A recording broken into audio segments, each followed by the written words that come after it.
I guess you could say I'm leading a double life. I'm openly gay here in LA. I'm openly gay on YouTube. I've been openly gay at every job I've worked here in LA for the past 20 years. But when it comes to my family, I have never officially come out. I never came out to my mom before she died. I never came out to my dad before he died. And I had the opportunity with my dad. I was right there. He couldn't even speak. He was on his deathbed, having suffered a stroke, and he couldn't speak, but he could hear, and he could nod his head. Um, and I told him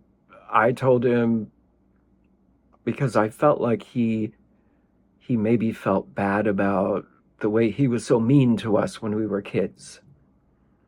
Uh, I told him that we loved him and we appreciated how he always took care of us and he never abandoned us, even though I didn't say, you were really mean and horrible the first, 20 years of our lives, but I didn't say that. But he did always take care of us. He never abandoned us. And he became kind of a good father toward the end. But I never said to him, "Hey, Dad, I'm gay." And I think he knew. I'm pretty sure he knew.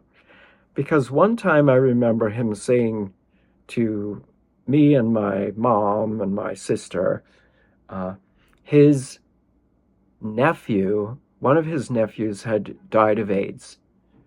And um, he was talking about how his brother kind of didn't accept his son, the guy who died of AIDS, because it was it was understood that what he was saying was the guy was gay and his parents didn't accept him.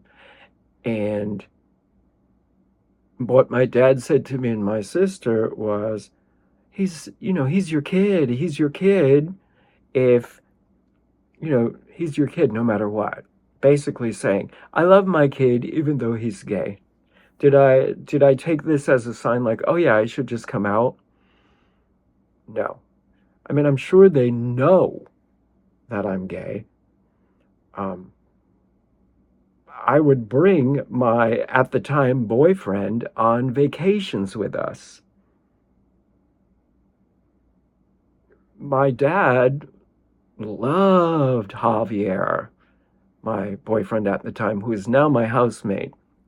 We are not romantically linked any longer. As a matter of fact, I think we're kind of repulsed by each other physically.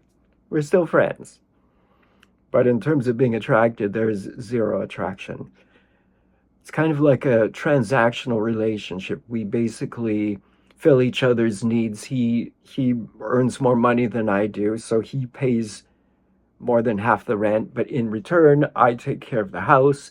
I make his coffee, I cook for him often, I do his laundry.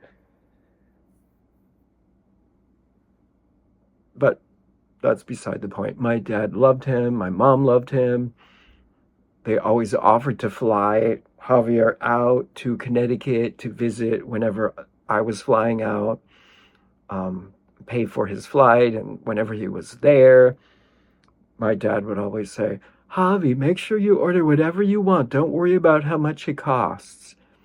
So he was a good guy, and he did, I'm sure he knew. I mean, I was in my 40s by that point. No wife, no girlfriend, and bringing this guy home, who was a dancer, by the way. I mean, does that mean he's gay just because he's a dancer? No, but. And then at one point, my mom and sister came to visit me in LA, and at that point, I was dating this guy named Chris. And Christopher and I lived in a one-bedroom apartment. My sister and my mom stayed with us. And um, Christopher and I were sleeping in the bedroom alone together in a queen-size bed. What parent or sister wouldn't know that a 40-year-old man sleeping in a bed with another 40-year-old man wasn't gay? And yet I never said it. But then at one point, my mom was here and she met my neighbors, and my neighbors are an older gay man and a younger gay man. Not that much younger. I mean, the older man was in his 50s and the younger man was in his 40s. But my mom said, "Are they roommates?" And my sister looked at her and said, "Mom." In other words, saying, obviously they're a gay couple. Don't ask questions. Don't ask silly questions. Let's gloss over it. I guess she didn't want any confrontations at that point, but I mean, I feel like my family knows, especially my sister. At one point, I did a whole social media campaign raising money for homeless LGBT youth. And I collected money so that I could buy socks for them, because evidently socks are one of the most requested items by homeless people. So I did this whole campaign. It was, I sent it to everybody. I was doing this fundraising campaign for LGBT youth. And as a single man living with another man in my 40s, I mean, how would you not at least assume that I was gay, know that I was gay?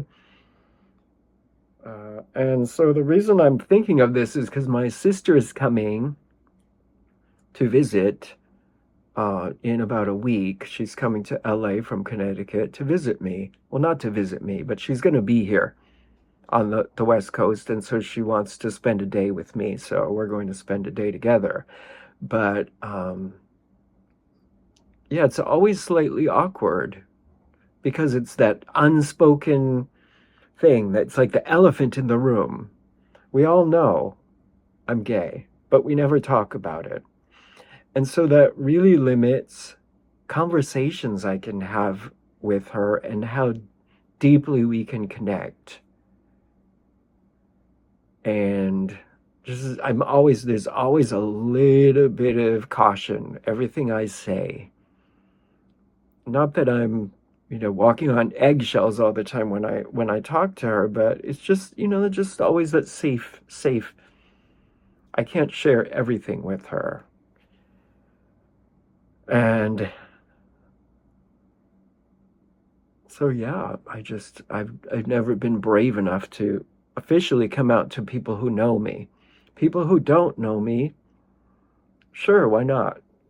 People on the internet, people who don't know me personally. It's not threatening, I guess.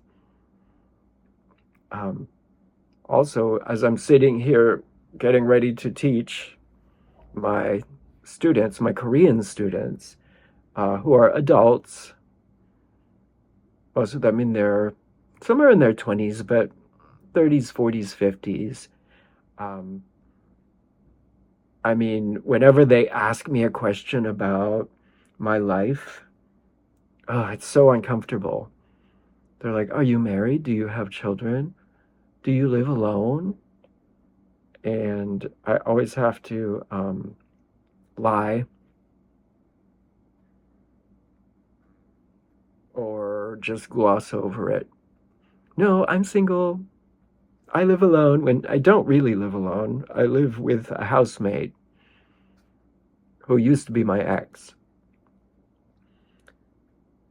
But so there's that too.